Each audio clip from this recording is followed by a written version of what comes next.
Example, from the following transaction, find out 2 aspects, 2 accounts, classify the accounts. खाली आपल्याला transaction दिलेले आहेत, त्यावरून आपल्याला हे फाइंड आउट करायचं आहे 2 अस्पेक्ट्स, म्हणजे त्या ट्रान्झॅक्शनचे 2 इफेक्ट्स किंवा अस्पेक्ट्स काय आहेत. अस्पेक्ट्स याचा पैलू, त्याचे 2 पैलू किंवा 2 इफेक्ट्स काय आहेत ते आपल्याला फाइंड आउट करायचे आहेत. त्यानंतरनं त्या ट्रान्झॅक्शनचे 2 अकाउंट्स काय आहेत ते आपल्याला इथे फाइंड आउट करायचं आहे आणि त्या अकाउंट्स आपल्याला क्लासिफाय दी अकाउंट्स हे आपल्याला इथे काय करायचं आहे, फाइंड आउट करायला सांगितलेलं आहे. फर्स्ट ऑफ ऑल आपण ट्रान्झॅक्शन्स बघून घेऊया. Comments business with cash ₹20,000. या ट्रान्झॅक्शनचा अर्थ काय की 20,000 रुपये रोख गुंतवून आपण व्यवसायाची सुरुवात केली. Second transaction purchase goods on credit from Ajay ₹10,000. या ट्रान्झॅक्शनचा अर्थ की आपण अजयकडून उधारीवर 10,000चा माल काय केलेला आहे, खरेदी केलेला आहे. Third transaction is a cash sales ₹7,000. आपण 7,000चा माल काय केलेला आहे, रोखीने विकला आहे. Fourth transaction receive commission ₹500. आपल्याला कमिशन किती मिळालेलं आहे म्हणून सांगितलेलं आहे, 500चं. And last transaction paid rent ₹800. आणि आपण रेंट किती दिले आहे म्हणून सांगितलेलं आहे, 800 रुपये दिलेला आहे म्हणून सांगितलेलं आहे. आता या ट्रान्झॅक्शनवरून आपल्याला 2 अस्पेक्ट्स, 2 अकाउंट्स आणि क्लासिफाय दी अकाउंट्स हे काय करायचं आहे, फाइंड आउट करायचं आहे. आता या ट्रान्झॅक्शनमध्ये या प्रत्येक ट्रान्झॅक्शनचं 2 अस्पेक्ट्स म्हणजे त्याचे 2 पैलू की 2 इफेक्ट्स असतात. ते 2 इफेक्ट्स कोणते आहेत, त्याचे 2 अकाउंट्स कोणते आहेत आणि ते कोणत्या अकाउंटला क्लासिफाय करायचं आहे हे आपण इथे काय करणार आहोत, फाइंड आउट करणार आहोत. तर फर्स्ट ट्रान्झॅक्शन जे आहे आपलं कमेंट्स बिझनेस विथ कॅश ₹20,000, म्हणजे 20,000 रुपयाची गुंतवणूक करून आपण काय केलेलं आहे, व्यवसायाची सुरुवात केलेली आहे. म्हणजे फर्स्ट अस्पेक्ट आपलं काय असणार आहे, त्याप्रमाणे आपण इथे सोल्युशन घेणार आहोत. पहिल्यांदा आपल्याला 2 अस्पेक्ट्स किंवा इफेक्ट्स काय करायचे आहेत, फाइंड आउट करायचे आहेत. म्हणून आपण इथे 2 कॉलम केलेले आहेत. 2 aspects or affects, effects, serial number, aspect first and aspect second. आता जे फर्स्ट ट्रान्झॅक्शन आहे की 20,000 रुपये गुंतवून आपण व्यवसायाची सुरुवात केलेली आहे. तर आपला फर्स्ट अस्पेक्ट काय असणार आहे की व्यवसायात रोख आली, म्हणून आपला फर्स्ट अस्पेक्ट काय असणार की cash comes in. Cash comes in. आणि सेकंड अस्पेक्ट आपलं काय असणार आहे की मालक हा भांडवल देणारा आहे, म्हणून सेकंड अस्पेक्ट आपलं काय असणार आहे,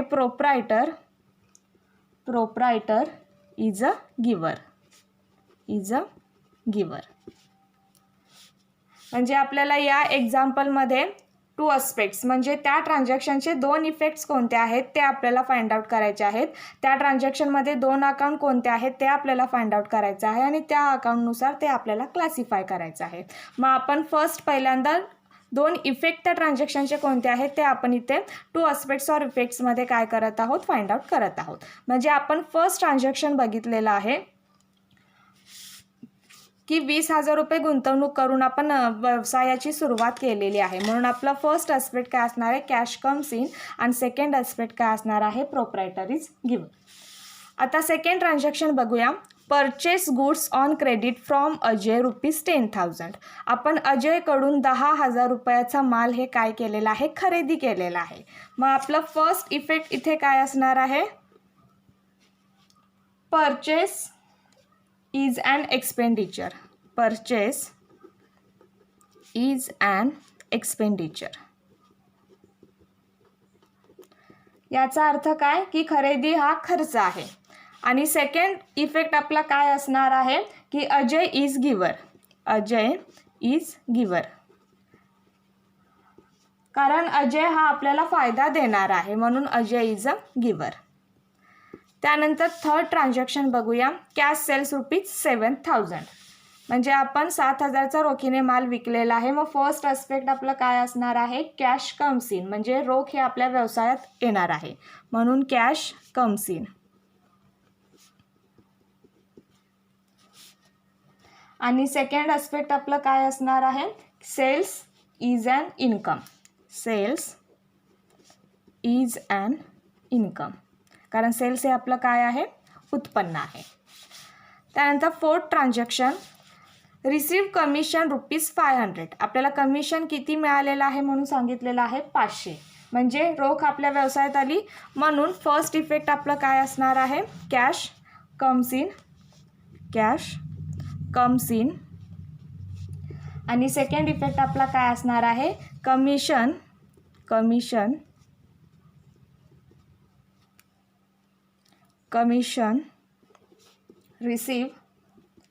रिसीव्ह इज अन इन्कम, कारण कमिशन रिसीव्ह हे आपलं काय असणार आहे, उत्पन्न असणार आहे. Last transaction, paid rent ₹800. आपण भाडे दिले, किती दिले, 800. म्हणजेच काय आहे की आपल्या व्यवसायामधून कॅश ही गेली, म्हणून फर्स्ट आस्पेक्ट हे आपलं काय असणार आहे की आपण भाडे दिले, म्हणून रेंट इज अन एक्सपेन्सेस. कारण भाडे देणे हा आपला खर्च आहे आणि आपल्या व्यवसायातून कॅश गेली, म्हणून सेकंड आस्पेक्ट आपला काय असणार आहे, कॅश गोज आउट, कारण व्यवसायातून आपली रोख गेली. म्हणजे अशा प्रकारे आपण या 5 ट्रान्झॅक्शनचं काय केलेलं आहे, त्याचे 2 इफेक्ट कोणते आहेत ते आपण 2 आस्पेक्ट्स ऑर इफेक्टमध्ये इथे मांडलेले आहेत. आता सेकंड आपल्याला काय फाइंड आउट करायचं आहे, 2 अकाउंट्स, म्हणजे प्रत्येक ट्रान्झॅक्शनचे 2 अकाउंट कोणते आहेत ते आपल्याला फाइंड आउट करायचं आहे. इथे आपण फॉर्मॅट घेतलेलंच आहे, 2 आस्पेक्ट्स अँड 2 अकाउंट्स. फॉर्मॅट आहे सिरियल नंबर, 2 आस्पेक्ट्स आणि 2 अकाउंट्स कोणते आहे ते आपल्याला इथे फाइंड आउट करायचं आहे. आता फर्स्ट ट्रान्झॅक्शन की जे आपण बघितलं होतं की 20,000 रुपयाची गुंतवणूक करून आपण व्यवसायाची सुरुवात केली, तर त्याचे आपण 2 आस्पेक्ट म्हणजे 2 इफेक्ट काय बघितले होते, कॅश कम्स इन हे फर्स्ट आस्पेक्ट आपण इथे बघितलं होतं, आणि सेकंड आस्पेक्ट इथे काय बघितलं होतं, प्रोप्रायटर इज गिव्हर. मग 2 आस्पेक्ट्समध्ये कॅश कम्स इन, व्यवसायात रोख आली, म्हणून हे काय असणार आपलं, डेबिट. आणि मालक हा भांडवल देणार आहे, म्हणून तो काय आहे आपला, क्रेडिट. म्हणून बिझनेस प्रोप्रायटर इज गिव्हर.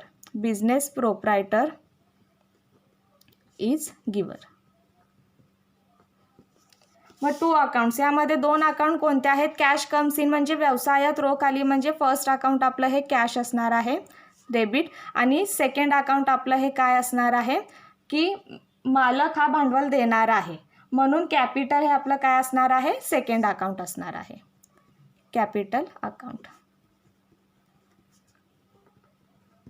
त्यानंतर सेकंड ट्रान्झॅक्शन की ज्यामध्ये आपण या ट्रान्झॅक्शनमध्ये बघितलं होतं की आपण अजयकडून 10,000चा माल उधारीवर खरेदी केलेला आहे.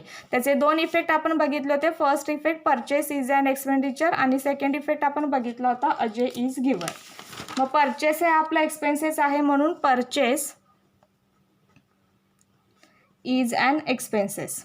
आपण हा माल उधारीवर खरेदी केलेला आहे, त्यामुळे माल हा आपल्याकडे आलेला आहे, म्हणून परचेस इज अन एक्सपेन्सेस याला आपण डेबिट करणार. आणि अजय हा आपल्याला फायदा करून देणारा आहे, म्हणून अजय इज अ गिव्हर.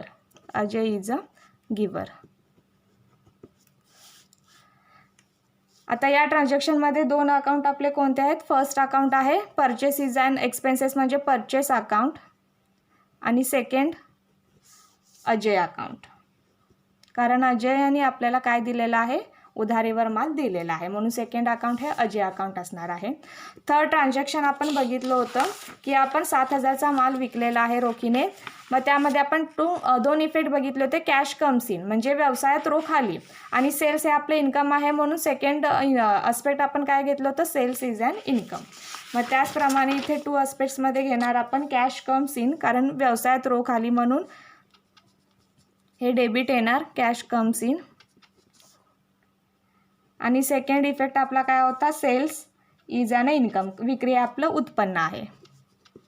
त्यामुळे इथे फर्स्ट अकाउंट आपलं काय असणार आहे, डेबिटचं कॅश अकाउंट, आणि सेकंड अकाउंट आपलं कोणतं असणार आहे, सेल्स अकाउंट.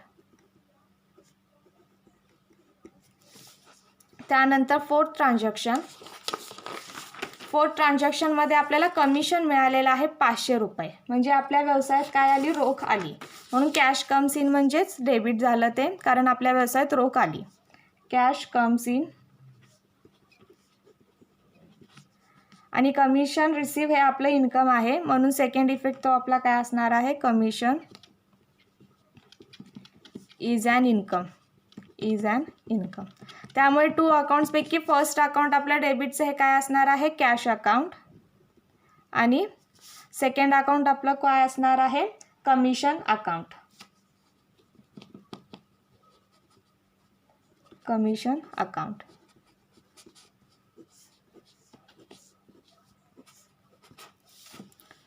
त्यानंतर लास्ट ट्रान्झॅक्शन आपण इथे बघितलं होतं की पेड रेंट ₹800. आपण भाडे दिले आहेत, म्हणजे आपल्या व्यवसायातून कॅश गेलेली आहे. त्यामुळं कॅश गेली याचा अर्थ रेंट इज ॲन एक्सपेन्सेस हे आपलं काय असणार, डेबिट असणार.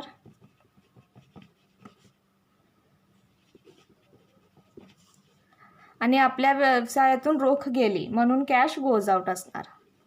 त्यामुळं फर्स्ट अकाउंट हे आपलं काय असणार आहे, रेंट अकाउंट. आणि कॅश गोज अकाउंट हे आपलं काय असणार आहे, कॅश गेली, म्हणजे दुसरं अकाउंट आपलं काय असणार आहे, कॅश अकाउंट. म्हणजे अशा प्रकारे आपण 2 अकाउंट्समध्ये आपण त्या ट्रान्झॅक्शनचे 2 इफेक्ट्स बघितले होते. त्याचे आपण 2 अकाउंट्स काय काय येतात ते आपण इथे घेतलेले आहेत. त्यामुळे फर्स्ट ट्रान्झॅक्शनचं अकाउंट पहिलं कॅश अकाउंट येतं, दुसरं कॅपिटल अकाउंट. सेकंड ट्रान्झॅक्शनचं फर्स्ट परचेस अकाउंट, दुसरं अजय अकाउंट. थर्ड ट्रान्झॅक्शनचं first cash account, sales account. Fourth ट्रान्झॅक्शनचं first cash account and commission account. आणि फिफ्थ ट्रान्झॅक्शनचं रेंट अकाउंट आणि कॅश अकाउंट येतं. आता त्यानंतरनं थर्ड आपल्याला क्लासिफाय दी अकाउंट्स हे पण फाइंड आउट करायचं आहे. म्हणून त्याच खाली आपण क्लासिफाय दी अकाउंटचा फॉर्मॅट इथे आखून घेतलेला आहे की 2 aspects and 2 accounts and classify the accounts असं आपण इथे फॉर्मॅट केलेलं आहे. सिरियल नंबर 2 अस्पेक्ट, त्या ट्रान्झॅक्शनचे 2 इफेक्ट कोणते, त्याचे 2 अकाउंट कोणते, आणि ते क्लासिफिकेशन आपल्याला त्या अकाउंटचं करायचं आहे. म्हणजे ते रिअल अकाउंट आहे की पर्सनल अकाउंट आहे की नॉमिनल अकाउंट आहे. आपण जे टाईप्स ऑफ अकाउंट बघितलं की ज्यामध्ये आपण क्लासिफिकेशन ऑफ अकाउंट्समध्ये आपण बघितलेलं आहे की पर्सनल अकाउंट, रिअल अकाउंट आणि नॉमिनल अकाउंट. मग त्यापैकी ते कोणकोणते अकाउंट आहेत 2 अकाउंट्सचे ते आपल्याला क्लासिफिकेशनमध्ये काय करायचं आहे, ते पर्सनल आहे का, रिअल आहे का, नॉमिनल आहे, ते आपल्याला इथे क्लासिफिकेशनमध्ये लिहायचं आहे. मग फर्स्ट ट्रान्झॅक्शन त्यातले 2 अस्पेक्ट्स आपण इथे बघितलं होतं, कॅश कम्स इन आणि बिझनेस प्रोप्रायटर इज गिवर. मग त्याप्रमाणे इथे आपण घेऊया 2 अस्पेक्ट्समध्ये कॅश कम्स इन आणि प्रोप्रायटर म्हणजेच कॅपिटल इज द गिवर. त्यातले 2 अकाउंट्स कॅश अकाउंट आणि काय असणार आहे, कॅपिटल अकाउंट. पहिला अकाउंट आपलं काय असणार आहे, कॅश अकाउंट. आणि सेकंड अकाउंट कुठलं असणार आहे आपलं, कॅपिटल अकाउंट. कॅश अकाउंट म्हणजे हे व्यवसायात रोख आली म्हणजे ही एक प्रकारची आपली ॲसेट आहे. म्हणजेच काय की कॅश अकाउंट हे कोणतं अकाउंट आहे, रिअल अकाउंट आहे. म्हणून क्लासिफिकेशनमध्ये कॅश अकाउंट हे काय असणार आहे, रिअल अकाउंट.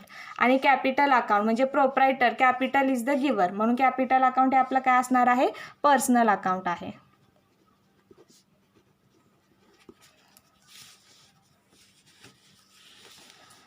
त्यानंतर सेकंड ट्रान्झॅक्शनमध्ये आपण 2 इफेक्ट कोणते बघितले होते, परचेस इज ॲन एक्सपेन्सेस आणि अजय इज गिवर. मग 2 अस्पेक्ट्समध्ये आपण घेऊया, परचेस इज ॲन एक्सपेन्सेस आणि अजय इज अ गिवर.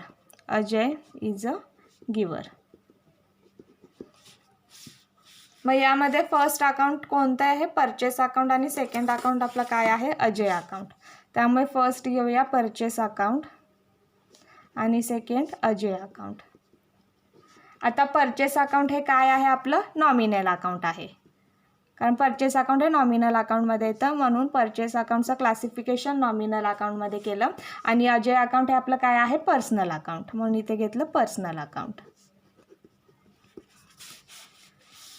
आपण जे गोल्डन रूल्स बघितलेले आहेत डेबिट आणि क्रेडिटचे, त्यामध्ये जर आपण रिअल अकाउंट हे जर डेबिट आहे तर रिअल अकाउंटचा आपला रूल काय आहे, डेबिट वॉट कम्स इन आणि क्रेडिट वॉट गोज आउट. म्हणजे हे रिअल अकाउंटचा इथे रूल कोणता आपला ॲप्लिकेबल होतो, डेबिट वॉट कम्स इन. आणि पर्सनल अकाउंट हे की जे क्रेडिट आहे की ज्यामध्ये आपण पर्सनल अकाउंटचा रूल काय बघितला होता की डेबिट द रिसिवर आणि क्रेडिट द गिवर. मग इथे पर्सनल अकाउंटचा कोणता रूल ॲप्लिकेबल होतो, क्रेडिट द गिवर. सेम इथेच नॉमिनल अकाउंट आहे. नॉमिनल अकाउंटचा आपण रूल काय बघितला होता की debit all expenses and losses आणि credit all income and gains. मग इथे डेबिट हे नॉमिनल अकाउंट असेल तर त्याचा रूल इथे कोणता ॲप्लिकेबल होणार आहे की debit all expenses and losses. आणि पर्सनल अकाउंटचा काय इथे रूल ॲप्लिकेबल होणार आहे क्रेडिट दी गिवन. म्हणजे नेक्स्ट आपण जेव्हा याचे प्रॉब्लेम बघणार आहोत किंवा अजून याचे एक्झाम्पल बघणार आहोत त्यामध्ये आपल्याला पूर्ण ॲनालिसिस करायचं आहे की ज्यामध्ये तुम्हाला सगळे रूल्स किंवा डेबिट साईड क्रेडिट साईड काय आहे ते आपण पुढच्या नेक्स्ट प्रॉब्लेमला पूर्ण ॲनालिसिस करून आपण तिथे बघणार आहोत. मी ओरली हे तुम्हाला रूल्स इथे सांगितलेले आहेत की या अकाउंटला कोणते रूल इथं ॲप्लिकेबल होतात. त्यानंतर थर्ड ट्रान्झॅक्शन जे आपण दोन इफेक्ट बघितले होते कॅश कम्स इन आणि सेल्स इज अन इन्कम. मग 2 आस्पेक्ट्समध्ये घेऊया आपण. कॅश कम्स इन आणि सेल्स इज अन इन्कम. मग आपलं फर्स्ट अकाउंट कोणतं आहे इथं कॅश अकाउंट हे आपलं काय आणि सेकंड अकाउंट काय आहे हे सेल्स अकाउंट. कॅश अकाउंट हे आपलं काय आहे रिअल अकाउंट. मग रिअल अकाउंटचा रूल इथं कोणता ॲप्लिकेबल होणार आहे आपला डेबिट वॉट कम्स इन. आणि सेकंड सेल्स आहे तो कोणता आहे नॉमिनल अकाउंट. आणि नॉमिनल अकाउंटचा इथं कोणता रूल आपला ॲप्लिकेबल होणार आहे credit all income and gains. त्यानंतर 4 ट्रान्झॅक्शन आहे की त्याचे आपण 2 इफेक्ट्स बघितले होते कॅश कम्स इन आणि कमिशन इज अन इन्कम. मग 4 ट्रान्झॅक्शन घेऊया. कॅश कम्स इन आणि सेकंड इफेक्ट काय आहे कमिशन इज अन इन्कम.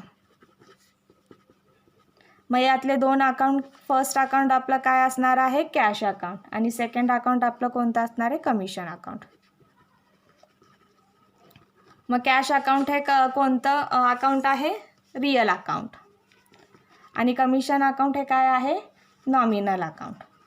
मग इथे आपल्या रिअल अकाउंटचा कोणता रूल इथे ॲप्लिकेबल होतो डेबिट वॉट कम्स इन. आणि नॉमिनल अकाउंटचा कोणता रूल इथे ॲप्लिकेबल होतो credit all income and gains. आणि लास्ट ट्रान्झॅक्शन आपण बघणार आहोत की त्याचे 2 आस्पेक्ट्स आपण काय बघितले होते रेंट इज अन एक्सपेन्सेस आणि कॅश गोज आउट. मग त्याप्रमाणे आपण इथे 2 आस्पेक्ट्समध्ये घेऊया. Rent is an expenses cash goes out. मग यामध्ये आपले 2 अकाउंट कोणते येतात फर्स्ट आहे तो रेंट अकाउंट आणि सेकंड जो आहे तो आपला कॅश अकाउंट. मग रेंट अकाउंट हे कशामध्ये कोणता टाईप आहे आपलं नॉमिनल अकाउंट्स आहे नॉमिनल अकाउंट. आणि कॅश अकाउंट हे आपलं रिअल अकाउंट आहे. मग यामध्ये कोणता रूल ॲप्लिकेबल होतो नॉमिनल अकाउंटचं डेबिट म्हणलं तर debit all expenses and losses आणि रिअल अकाउंटचं क्रेडिट वॉट गोज आउट. म्हणजे अशा प्रकारे आपण इथं golden rules of debit and credit traditional approach हे रूल्स आपल्याला समजण्यासाठी आपण इथे एक एक्झाम्पल बघितलेलं आहे की त्यामध्ये आपल्याला काही ट्रान्झॅक्शन दिलेले आहेत आणि त्या ट्रान्झॅक्शनवरून आपल्याला 2 आस्पेक्ट्स म्हणजे त्या ट्रान्झॅक्शनचे 2 इफेक्ट्स कोणते त्याचे 2 अकाउंट्स कोणते आणि ते पर्सनल आहे की रिअल आहे की नॉमिनल आहे म्हणजे क्लासिफिकेशन ऑफ अकाउंट्स हे आपल्याला इथे फाइंड आउट करायचं होतं. त्याप्रमाणे आपण इथे पहिल्यांदा 2 आस्पेक्ट्स म्हणजे 2 इफेक्ट्स त्या ट्रान्झॅक्शनचे किती आहेत ते आपण इथं फाइंड आउट केलं. त्यानंतर त्याचे 2 अकाउंट्स कोणते आहेत ते आपण इथे फाइंड आउट केलं आणि त्यानंतर त्याचं क्लासिफिकेशन कोणत्या अकाउंटमध्ये होतं ते आपण इथे फाइंड आउट केलेलं आहे. म्हणजे अशा प्रकारे आपण गोल्डन रूल्स ऑफ डेबिट आणि क्रेडिट ट्रेडिशनल अप्रोच याचं हे रूल समजण्यासाठी आपण इथे एक एक्झाम्पल बघितलेलं आहे. नेक्स्ट लेक्चरला यावर डिपेंड आपल्याला अजून काही एक्झाम्पल दिलेले आहेत ते आपण डिटेलमध्ये बघणार आहोत. म्हणजे अशा प्रकारे आपण या लेक्चरला सेकंड टॉपिकमधील नेक्स्ट जी कन्सेप्ट आपण बघितली होती क्लासिफिकेशन ऑफ अकाउंट्स की ज्यामध्ये पर्सनल अकाउंट रिअल अकाउंट आणि नॉमिनल अकाउंट म्हणजे काय हे आपण बघितले आणि त्याचप्रमाणे त्याचे गोल्डन रूल काय आहेत डेबिट अँड क्रेडिटचे हे आपण बघितले आणि त्यावरून एक सिंपल एक्झाम्पल आपण इथे बघितलेलं आहे. आता याच रूलवर डिपेंड आपण पुढे नेक्स्ट एक्झाम्पल बघणार आहोत नेक्स्ट लेक्चरला. Thank you for listening me.